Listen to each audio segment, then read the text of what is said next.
né? Quando nós lançamos palavras, que vêm palavras de bênção do Senhor, a gente recebe aquela palavra, mesmo que seja bom dia, graça e paz. Isso é muito importante para nós. Se a pessoa não responder, a paz vai voltar para a gente. Amém? Pega a sua Bíblia comigo e vamos abrir na carta do apóstolo Paulo a Gálatas, no capítulo de número 2. Gálatas, capítulo 2.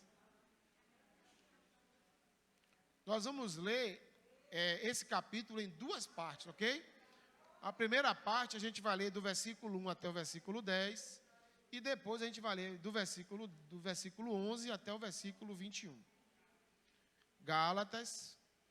A gente está estudando esses domingos aí, essa carta. Domingo passado o bispo pregou aqui muito bem, por sinal, trouxe tanta coisa de aprendizado para as nossas vidas. E hoje, o nosso professor, que é o Espírito Santo de Deus, também vai estar revelando coisas para nós. Amém? Quem achou, diga amém. Quem está sem Bíblia, pode acender a luz aí toda, irmão. Acender tudo aí. Fica do lado do irmão que está com Bíblia. Gálatas, capítulo 2, verso 1. Todos acharam? Digo amém. Diz assim na minha Bíblia, ó. Depois, passados 14 anos, subi. Amém? Glória a Deus. Vou voltar, hein? Depois, passados 14 anos, subi outra vez a Jerusalém com Barnabé, levando também comigo Tito. E subi por uma revelação e lhes expus o evangelho que prego entre os gentios, e particularmente aos que estavam em estima, para que de maneira alguma não corresse ou não tivesse corrido em vão. Mas nem ainda Tito, que estava comigo, sendo grego, foi constrangido a circuncidar-se. E isso por causa dos falsos irmãos, que se tinham estremecido e secretamente entraram a espiar a nossa liberdade que temos em Cristo Jesus, para nos pôr em servidão. Aos quais, nem ainda por uma hora, cedemos com sujeição, para que a verdade do Evangelho permanecesse entre vós. E quanto àqueles que pareciam ser alguma coisa, quais tenham sido no outro tempo, não se me dá. Deus não aceita a aparência do homem. E estes digo, que pareciam ser alguma coisa, nada me comunicaram. Antes, pelo contrário, quando viram que o evangelho da incircuncisão me estava confiado, como a Pedro o da circuncisão, porque aquele que operou eficazmente em Pedro para o apostolado da circuncisão, este operou também em mim, com eficácia para com os gentios. E conhecendo Tiago, Cefas, que é Pedro, e João, que eram considerados como as colunas, a graça que se me havia dado, deram-nos a destras, em comunhão comigo e com Barnabé, para que nós fôssemos aos gentios e eles à circuncisão. Recomendamos-nos somente que nos lembrássemos dos pobres, o que também procurei fazer com diligência. Senhor, a Tua palavra é a verdade, a Tua palavra nos traz direção, a Tua palavra nos traz consolo, a Tua palavra é lâmpada para os nossos pés e luz para os nossos caminhos. No nome de Jesus, queremos deixar os nossos corações abertos para ouvir a Tua palavra e entender o que o Senhor tem para as nossas vidas nessa manhã. Meu Deus e meu Pai, toma as vidas que estão aqui presentes, toma aquelas vidas que vão nos assistir depois pelo nosso canal, mas que o Senhor possa, meu Pai, manifestar a Tua glória através da Tua palavra. Oramos, gratos a Ti, em o nome de Jesus. Amém? Pode tomar assento aí, irmãos.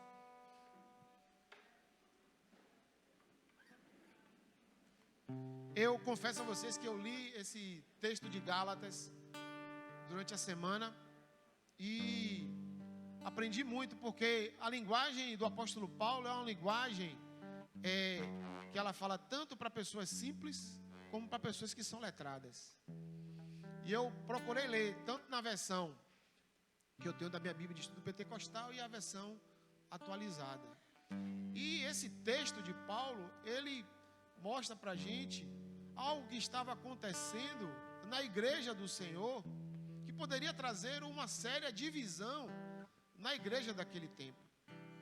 O texto começa Paulo afirmando que após 14 anos que ele estava ensinando, pregando, porque ele foi chamado para pregar para os gentios, para que vocês possam entender, e gentios são todas aquelas pessoas que não são judeus e não faziam parte do povo de Israel. Nós somos gentios. Jesus ele veio tanto para os judeus, quanto para gregos, quanto para baianos, quanto para sergipanos, quanto para brasileiros, enfim. Jesus veio para todos os povos, todas as nações. E Paulo foi diretamente escalado, chamado pelo Senhor Jesus. Não importa se Paulo estava em cima de um cavalo, ou se ele caiu do cavalo, ou se ele estava andando na estrada. O que importa é que Saulo, que o nome dele era Saulo, viu a Jesus. Jesus se revelou para ele. Ele disse: Saulo, Saulo, por que me persegues? O que importa é que o velho homem, Saulo, que era perseguidor, que matava crente, que perseguia os cristãos, foi completamente transformado em Paulo, de uma nova criatura. Esse é o poder do evangelho transformador do nosso Senhor e Salvador Jesus. Eu acredito no evangelho de transformação, de mudança. Eu acredito no evangelho do amor e no evangelho de justiça. E Paulo, por 14 anos, pregando para os gentios, aí ele resolve subir a Jerusalém para ter uma conferência, para ter uma audiência, para ter um momento com Pedro, com Tiago e com, deixa eu ver o nome do outro aqui, João, que eram os principais apóstolos que estavam dirigindo a igreja em Jerusalém. Havia um costume de muitos cristãos e até judeus que estavam com a ideia de todos aqueles que se convertessem teriam que seguir a lei judaica, ou seja, a lei de Moisés, se circuncidar, ser judaizante, para vocês entenderem numa linguagem melhor. Se hoje eu resolvesse aceitar a Jesus e me converter ao cristianismo, me batizar, eu teria que fazer a circuncisão, eu teria que ser judeu, eu teria que ter a cultura judaica, seguir os costumes judaicos. E esses judeus estavam interferindo justamente na pregação do apóstolo Paulo, que foi chamado para os gentios. Estão entendendo? Diga amém. Então o que estava sendo ministrado ali era que todo cristão teria que mudar a sua cultura, se não fosse judeu, e ser agora um judeu, seguir todos os ritos judaicos, participar de todas as festas, fazer tudo aquilo que os judeus fazem. Eu não estou aqui nessa manhã para falar mal da religião judaica, pelo contrário, admiro muito e respeito muito o povo de Israel, e oro muito também por eles, porque é bíblico: orai pela paz de Jerusalém. Prosperarão aqueles que te amam. Eu amo o povo de Israel, mas também eu amo outros povos. Então Paulo estava sendo depreciado. Ele ministrava, ele pregava, e os judeus mudavam a pregação de Paulo. E aí Paulo, por 14 anos, falou: não, peraí, eu tenho que tomar uma atitude. E tem muitas vezes que nós temos que tomar atitudes. Hoje não é diferente não, irmãos. Muitas vezes nós ministramos na igreja, nós pregamos algo que o Senhor coloca nos nossos corações, direcionado pelo Espírito. E tem outras pessoas que querem mudar o rumo da nossa pregação, que querem desfazer aquilo que nós ministramos e pregamos. Mas essas pessoas esquecem que quem justifica é o Senhor Jesus. Quando nós ministramos e falamos a verdade, Jesus falou, né? Conhecereis a verdade, e a verdade vos libertará. E a verdade sempre irá prevalecer. O Evangelho do nosso Senhor Jesus Cristo não veio para mudar a cultura de povos. Jesus veio para mudar a cultura de pensamento, de atitudes. Atitudes pecaminosas. O Evangelho simplesmente é: arrependam-se dos seus pecados.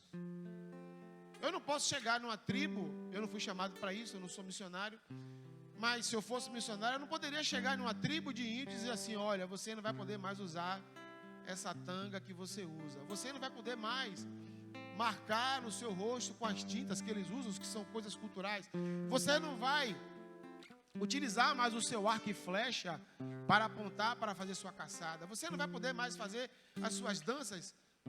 Nós não podemos fazer isso. É coisa cultural, é cultura deles, e o Evangelho não veio para fazer isso. Vocês estão entendendo? Estão comigo? Diga amém. O Evangelho veio para mudar atitudes do coração, para transformar o nosso pensamento. É uma metanoia, mudança de comportamento, comportamento que nos afasta do Pai. Eu ontem estava cortando o cabelo e a pessoa que estava cortando meu cabelo, ela me falou uma coisa, que foi a menina que cortou meu cabelo ontem. Falei, tem uma coisa inusita. Fui lá no salão, tinha uma moça cortando, eu deixei ela cortar, porque foi propósito de Deus. E ela me falou uma coisa que eu achei interessante. Ela disse: se você andar com 5 pessoas milionárias, você vai ter pensamentos positivos, porque pessoas que têm condições só vai falar coisas positivas. Se você andar com 5 pessoas que têm atitudes negativas e são, ela falou no termo dela, pé-rapados, você vai ser uma pessoa pé-rapada, porque o seu pensamento vai ser pé-rapado. Eu tenho que andar com pessoas que me levam a Deus, que me levam à verdade, que mostram o caminho que eu devo seguir. Vocês estão entendendo, irmãos? Se eu andar com pessoas que me afastam do Evangelho, que pregam um Evangelho falso, que não pregam um Evangelho verdadeiro, eu vou me afastar mais de Deus. O Evangelho do Senhor não é um Evangelho de libertinagem. É um Evangelho de liberdade, sim, mas não de libertinagem. O próprio Paulo disse: posso todas as coisas naquele que me fortalece. Ele me fortalece quando eu estou fraco. Mas tudo me é lícito, mas nem tudo me convém fazer. Vocês estão entendendo? Diga glória a Deus. Paulo prega que o Evangelho da graça de Deus é para todos os povos, culturas e nações, porque Jesus ama todos os povos, culturas e nações. E Paulo, quando vai a Jerusalém, ele sobe a Jerusalém, além de Barnabé, que vai com ele, ele leva a Tito. E Tito não era judeu, Tito ele era grego, mas ele estava convertido, ele foi transformado pelo Senhor Jesus. Diga comigo assim: se eu não for completamente transformado pelo Senhor Jesus, eu quero ser transformado pelo meu Rei Jesus. Porque ele leva Tito de forma proposital, né, Bispo Ademir? Né, Pastor Davi? Ele chega para Pedro e para Tiago e diz aqui, ó, ele é grego, porque a cultura grega é uma cultura de deuses. Eles serviam a vários deuses. Eles queimavam incenso para outros deuses. Eles apresentavam alimentos que eram apresentados a outros deuses. Eles se vestiam de uma forma diferenciada dos judeus. Eles tinham um comportamento até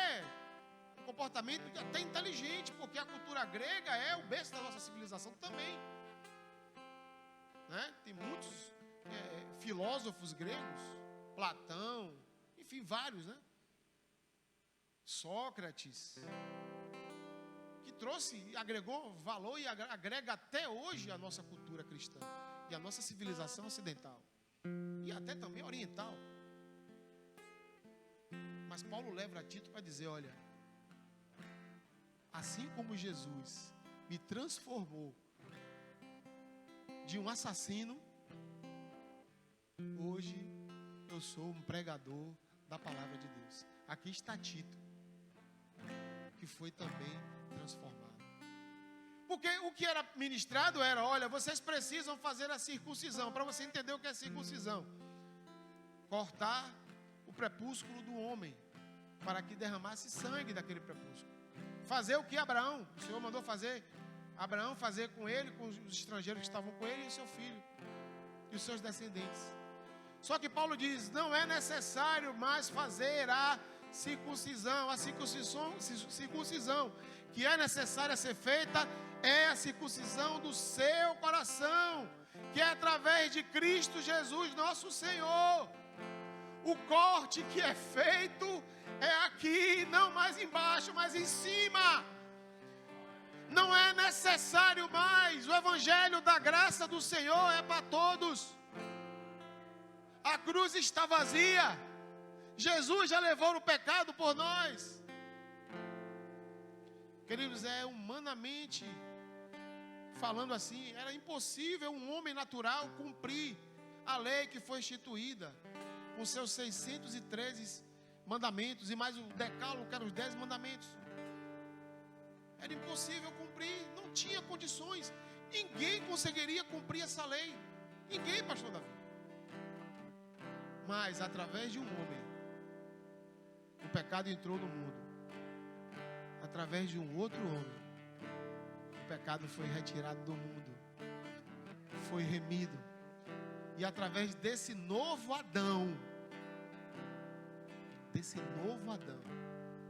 que cumpriu toda a lei. Toda a lei, Jesus cumpriu a lei. Nele não tinha pecado. Não tinha sombra, e não tem, vou falar no presente, não tem sombra de avaliação. Não há pecado no Cordeiro, mas ele se fez pecado por nós. E era isso que Paulo estava pregando há 14 anos. E aí houve um choque, né, de pregações ali, divergências. E ele foi a Jerusalém justamente ter com Pedro para falar com isso. Agora, veja o que aconteceu no versículo 4 aí, vamos ler aí. Desculpa, versículo 3. Mas nem ainda Tito, que estava comigo, sendo grego, olha aí que eu falei, sendo grego, foi constrangido a circuncidar-se. Eu vou fazer um parêntese rapidinho. Tito falou para Paulo: não, Paulo, se tiver que ser, eu tiver que fazer circuncisão, eu vou fazer. E Paulo falou para ele: não, meu filho, não precisa. Já foi feita uma circuncisão em você, no seu coração. Uma cirurgia espiritual já foi. Porque Jesus falou, a palavra dele diz: eis que te dou um novo coração. Eu vou tirar um coração de pedra que está dentro de você e te darei um coração de carne. Tito, não precisa. A gente não tem que fazer rito nenhum. A gente não precisa, porque Jesus já fez por nós. O Rabi, o mestre, o Senhor, ele já fez. Ele já levou, já carregou, já levou sobre si na cruz as nossas dores, pecados, maldições. Já foi levada por ele, não precisa. Só basta você reconhecer Jesus como Senhor e Salvador da sua vida. Às vezes a gente pensando de forma natural, a gente fala assim: poxa, esse relógio está certo mesmo, gente? Misericórdia. A gente pensando de forma natural, a gente pensa assim: como é que uma pessoa que foi assassina, como é que uma pessoa que foi condenada, que matou tantas pessoas, uma pessoa que estuprou mulheres, como é que esse cidadão agora, ele é crente? Eu te respondo, Evangelho da graça de Cristo. Arrependimento. Se ele verdadeiramente se arrependeu dos seus pecados e mudou a sua trajetória de vida, virou e disse: não, agora eu já estou crucificado com Cristo, agora eu vivo com Cristo, não vivo por mim. Aí há mudança. Vocês estão entendendo? Diga glória a Deus. Versículo 4, Paulo diz: e isso por causa dos falsos irmãos que se tinham entremetido, ou seja, estava no meio, e secretamente entraram a espiar a nossa liberdade que temos com Cristo Jesus, para nos porem em servidão. Paulo está falando aqui dos falsos irmãos, queridos. Isso já tinha falso crente na igreja, e hoje não é diferente. Mas Jesus falou: o joio cresce junto com o trigo, e não sou eu que vai tirar o joio, não é o bispo Aldemir que vai tirar, não é o pastor Davi. Quem vai tirar o joio é o próprio Senhor Jesus. Ele vai separar o joio do trigo. Continue sendo trigo, continue agradando ao Senhor, continue buscando ao Senhor. Deixe que do joio o rei vai cuidar. E a nossa oração é que o joio seja convertido, transformado. Mas Paulo está dizendo aqui: olha, alguns entraram secretamente no nosso meio, para ficar espiando a gente, para ficar vendo o que a gente estava fazendo, para ver o que a gente estava ministrando, para ver o que a gente estava pregando, e muitas vezes até depreciando o que a gente estava falando, porque Paulo saía de uma cidade e ia para outra. Quando ele chegava lá, e você falou do domingo passado, já chegava a notícia: olha, vem um louco aí, viu? O matador de crente está chegando aí, ele é louco, ele não sabe pregar, ele não foi chamado coisa nenhuma. Mas mesmo assim, Paulo continuou pregando, porque quem chamou ele garante, e quem nos chamou nos garante a vitória. E nós não temos que ficar preocupados com A, com B, com C, com quem fala mal, quem não fala. Não, vamos continuar pregando a palavra de Deus. Se nós estivermos errados, o próprio Senhor vai falar conosco: vocês estão errados. Nós vamos reconhecer e retornar. Mas se nós estivermos no caminho certo, vamos continuar pregando a palavra de Deus. Esses estavam ali para deturpar o que Paulo pregava. A gente assim hoje, infelizmente há, irmãos. Infelizmente há. Mas uma coisa é certa: Jesus cumpriu a lei por mim, por você. Jesus levou a cruz por mim e por você. Jesus derramou o sangue dele por mim e por você. Jesus partiu o corpo dele por mim e por você. E isso é que importa. A graça de Deus está sendo derramada nas nossas vidas, e eu quero essa graça todos os dias da minha vida. Eu tenho um advogado, diga isso: eu tenho um advogado que advoga por mim, que intercede por mim junto ao Pai, e que me liga ao trono de poder, glória, honra e majestade do nosso Deus. Você pode aplaudir a Jesus, irmão?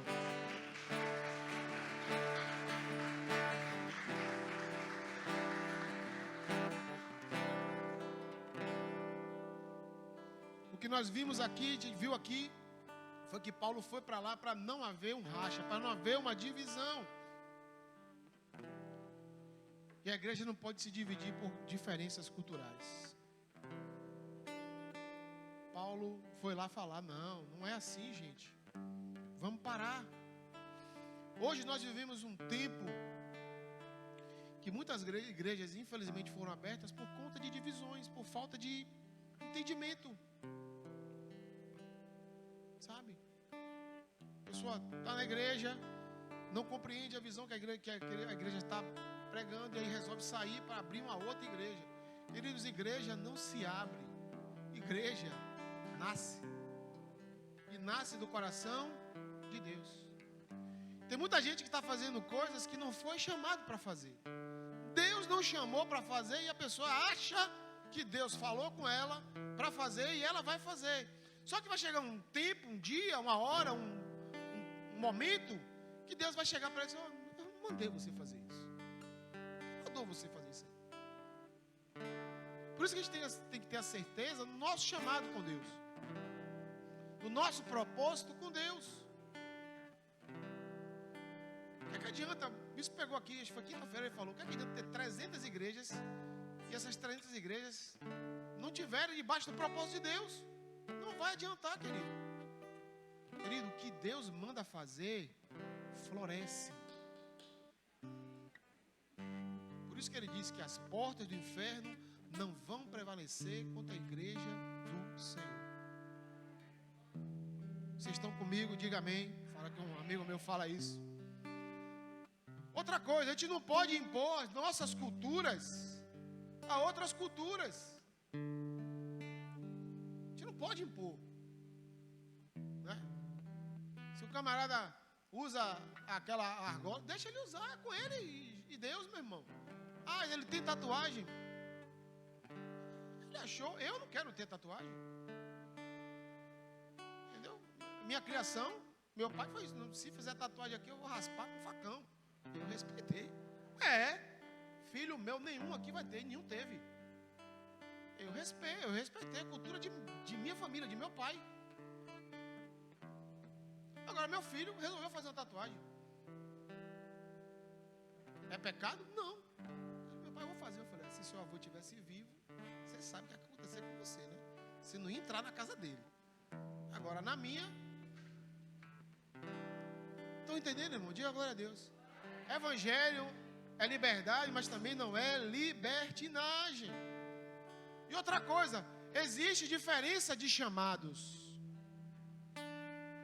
Vai para cá, irmãos. Ó, lá é outra coisa. Aqui é, né?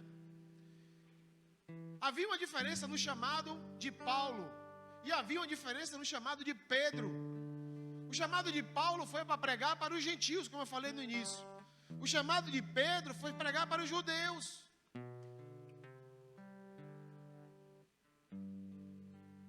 Mas Deus mostrou para Pedro que o evangelho era para todos, quando ele teve aquela visão, aquele sonho lá em Jope. Eu preguei isso, a diferença de Pedro e Jonas. Quando ele teve aquela visão do lençol, Deus estava dizendo: olha, não diga que é impuro aquilo que eu purifiquei. Ele disse: Pedro, eu purifiquei a todos por meu filho Jesus. Por isso que a Bíblia diz que nenhuma condenação há para aqueles que estão em Cristo Jesus, nosso Senhor. Então, como igreja, nós devemos, sim, nos adaptar às necessidades das pessoas. Às necessidades das pessoas. Que necessidades é essa? A forma até de pregar, a linguagem que a gente vai usar. Eu podia muito bem chegar aqui agora de manhã e falar um bocado de coisa hebraico, aramaico, mas eu tenho que ver o público que eu estou vendo, para eu não falar bonito demais, nem feio demais, para que esse seja de fácil entendimento para as pessoas. Eu sempre digo: Valdete, meu português não é muito bom. Eu tomava muito bolo na mão, na banca, para fazer as correções, né, de textos de português. Matemática eu era, física. Tomei muita reguada nos braços da professora de banca, e eu sou muito grato a ela por isso, porque isso não me desmereceu em nada, pelo contrário, me deixou muito forte. Hoje a gente não pode nem falar isso, nem fazer isso. Banca que tem régua, tem palmatória, dia de sexta-feira tem sabatina. Tinha sabatina, meu irmão, da cartilha, tinha ditado de palavras, e era maravilhoso. Eu treinava, e ali chegava afiado, 9 vezes 9, 81, e vamos embora. Sou muito grato à minha professora de banca. Amém, irmãos? Mas hoje não pode, né? Vamos respeitar aí o que está sendo dito aí. Pedro foi chamado para os judeus e Paulo para os gentios. Vamos ver o versículo 10 que a gente finalizou.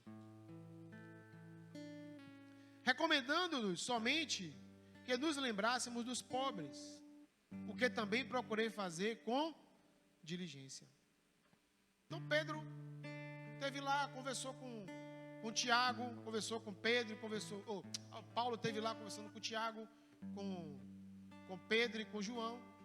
E uma recomendação que ele deu para ele, falou: ó Paulo, cuide dos pobres. Cuide dos pobres. Aí Paulo falou: tenham cuidado, tanto dos pobres, quanto das viúvas e quanto do estrangeiro. Uma coisa que o bispo falou aqui quinta-feira que eu achei também interessante. O nosso país é um país que tem recebido uma grande quantidade de estrangeiros. A gente viu essa semana aí um avião que pousou em Brasília, trazendo cerca de 40 brasileiros e 30, foi 30 eu acho, cerca de 30 ucranianos que estão lá. Um argentino pegou a carona, né? O argentino pegou, acho que foi um colombiano também pegou a carona, os animais. Então estão vindo estrangeiros para cá dessa guerra que está tendo lá na Europa agora. E nós, como igreja, nós temos o dever de cuidar dessas pessoas também. Principalmente das pessoas que são pobres. E eu posso afirmar aqui, nesse altar, nesse momento, que esta igreja faz esse papel muito bem. Que nenhum falso irmão venha denegrir a imagem desta igreja, que esse vai se dar conta com o Senhor. A gente não tem ainda estrangeiros, ainda não temos, mas viúvas são assistidas. Pessoas que, eu não gosto de falar essa palavra pobre, porque pobre é o diabo, é o cão. Pessoas que não têm uma questão financeira boa, são assistidas por essa igreja.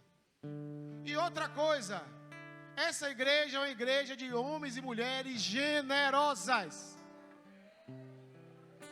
que tem uma generosidade maravilhosa.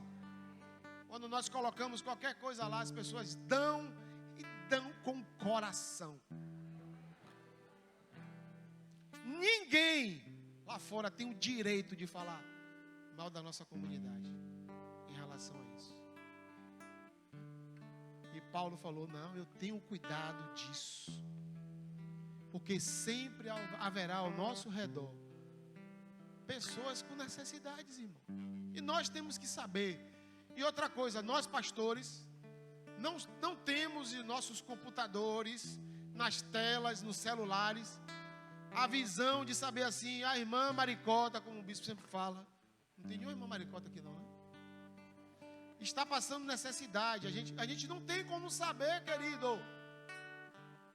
Vocês que conhecem, nós temos quase 300 pessoas congregando, ativas e não ativas no nosso cadastro da igreja.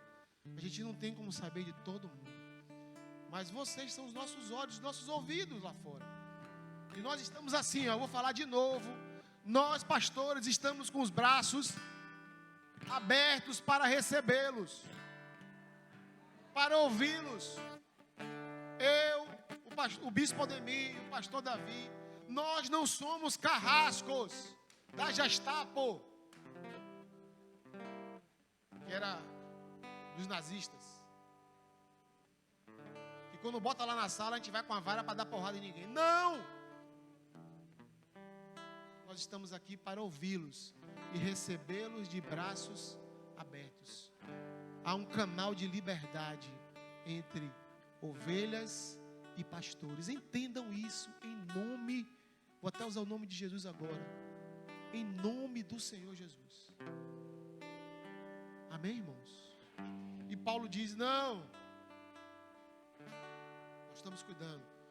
E Paulo fala: os falsos cristãos Querido, infelizmente tem até hoje. E uma coisa que Paulo declarou, ele não estava disposto a andar em unidade com estes falsos crentes. E não dá para andar junto com pessoas que pregam um falso evangelho, irmãos. E nós não vamos andar com pessoas que pregam um falso evangelho. Nós vamos andar com pessoas que pregam o evangelho do nosso Senhor e Salvador Jesus Cristo.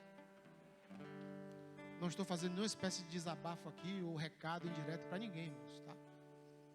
Eu estou falando o que Paulo falou aqui. Ele disse: eu não vou andar com gente que não prega a verdade. E é certo. Estão entendendo? Diga glória a Deus. Versículo 11, vamos ver agora a segunda parte. E chegando Pedro a Antioquia, lhe resisti na cara. Esse termo foi forte. Porque era repreensível. Porque antes que alguns tivessem chegado da parte de Tiago, comia com os gentios, mas depois chegaram, se foi retirando e se apartou deles, temendo os que eram da circuncisão. E os outros judeus também dissimulavam com ele, de maneira que até Barnabé se deixou levar pela sua dissimulação. Mas quando vi que não andavam bem e diretamente conforme a verdade do evangelho, disse a Pedro na presença de todos, disse eu a Pedro: se tu, sendo judeu, vives como os gentios e não como judeu, por que obriga os gentios a viverem como judeus? Nós somos judeus por natureza e não pecadores dentre os gentios. Sabemos que o homem não é justificado pelas obras da lei, mas pela fé em Jesus Cristo. Temos também crido em Jesus Cristo para sermos justificados pela fé de Cristo e não pelas obras da lei, porquanto pelas obras da lei nenhuma carne será justificada. Eu vou parar aqui.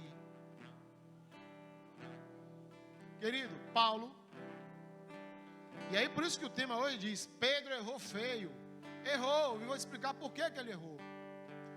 Paulo repreende o apóstolo Pedro em Jerusalém. E ele diz, na cara, na minha Bíblia diz, na cara, na lata. Há divergências entre pastores, completamente natural e normal. Ah, sim, normal. Mas qualquer pastor, ou até cooperador, que se torna culpado por erro, ou até hipocrisia, deve ser confrontado e repreendido por outro pastor. Às vezes, quando eu estou errado, o bispo me repreende. E eu aceito a repreensão. Davi nunca me repreendeu, não. Né? Graças a Deus, a gente sempre se deu bem. Ele também se dá bem. Mas eu já repreendi outros pastores que estavam errados. E eu faço isso de forma natural. E Paulo fez isso com Pedro. Você está errado. Qual foi o motivo? Por que Pedro? O que acontecia? Pedro, quando estava na cidade de Antioquia, ele estava com os gentios ali, comendo com eles, né? Pregando, andando, falando. E aí quando chegou uma comitiva de judeus, ele aí começou a se afastar deles. Começou a ter um comportamento que não era para ter. E aí Paulo, observando isso, deixou para na reunião entre eles. E disse: você, quando estava com os gentios ali, que os judeus não estavam, você estava ali tranquilo, conversando, em comunhão, comendo, adorando. Mas bastou outros judeus chegarem e você mudou o comportamento. Isso é hipocrisia, Pedro. E Deus não gosta de hipocrisia. Você tem que ser verdadeiro. Aí, o que me deixou mais feliz foi o reconhecimento de Pedro que ele errou. Ele reconheceu, ele voltou atrás e disse, não, é verdade, eu estou errado. Me perdoe, meu irmão Paulo. E isso acontece no nosso meio, né, bispo? Né, pastor Davi? Quando nós erramos, nós reconhecemos, poxa, eu errei. Quantas vezes o bispo me repreendeu e disse, não, me perdoe, eu errei. Quantas vezes eu até repreendi ele. E ele chegou a mim, não, Fábio, realmente eu estou errado. Eu vou voltar atrás. E isso é coisa nobre. Isso é nobreza, reconhecer erro. Isso aconteceu entre apóstolos que viram a Jesus. E aconteceu com um grande homem de Deus, que era pescador, que se tornou pescador de homens. E disse, não, tudo bem, eu me arrependo, porque, queridos, o arrependimento tem que sempre andar no meio de nós. Nós não temos que ter remorso, mas sim arrependimento. Tem coisas às vezes que eu falo que eu me arrependo. Tem coisas que eu fiz no passado que eu me arrependi. E que eu me arrependo de ter feito. Tem coisas que eu aprendi. Isso não vai me diminuir. Ah, porque é pastor, porque é bispo. Não. Quando nós estivermos errados, nós vamos. Agora, o que a gente não vai aceitar é o legalismo. É a liberdade que é ministrada, que é pregada por muitos que acham que o evangelho é uma liberalidade. O evangelho não é liberalidade, não. É uma liberdade assistida pelo Espírito de Deus. Estão entendendo? Diga glória a Deus. Por isso Paulo fala no versículo 16: nós somos justificados pela fé, pela graça. Paulo fala aqui que o pecador poderá ser justificado, sim, pelos seus pecados perdoados. Você pode ser aceito por Deus e ter um relacionamento direto com o Pai. Mas tudo isso acontece mediante a fé viva no nosso Senhor e Salvador Jesus. Eu já estou terminando, porque hoje tem ceia, tem apresentação de criança. Uma das declarações mais bonitas do apóstolo Paulo, depois que eles se reuniram, se perdoaram e disseram, não, continue pregando o evangelho para os gentios e eu vou continuar pregando para os judeus, porque o evangelho é um só. Paulo chega aqui no versículo 20 e diz, já estou crucificado com Cristo. Vivo, não mais eu, mas Cristo vive em mim. E a vida agora que vivo na carne, vivo na fé do Filho de Deus, o qual me amou e se entregou a si mesmo por mim. Não aquilo, a graça de Deus, porque se a justiça provém da lei, segue-se que Cristo morreu debalde. Paulo está dizendo aqui, irmãos, que o seu relacionamento com Jesus tem que ser algo pessoal. Você tem que professar Jesus, o Senhor, todos os dias. E devemos viver uma íntima comunhão com Ele, tanto na sua morte, quanto na sua ressurreição. Tanto na morte dele. Ele morreu, sim, mas ele vive. E ele declara mais que a justiça vem pela fé e envolve uma transformação moral de nós. Mudança de atitude, metanoia, que eu falei lá no início. E a justiça que vem pela fé tem um custo. E qual é ela? A cruz. Teve um custo, meu irmão. A cruz está vazia. O túmulo está vazio. O sangue foi derramado. O corpo foi partido. Por isso Paulo declarou: já estou crucificado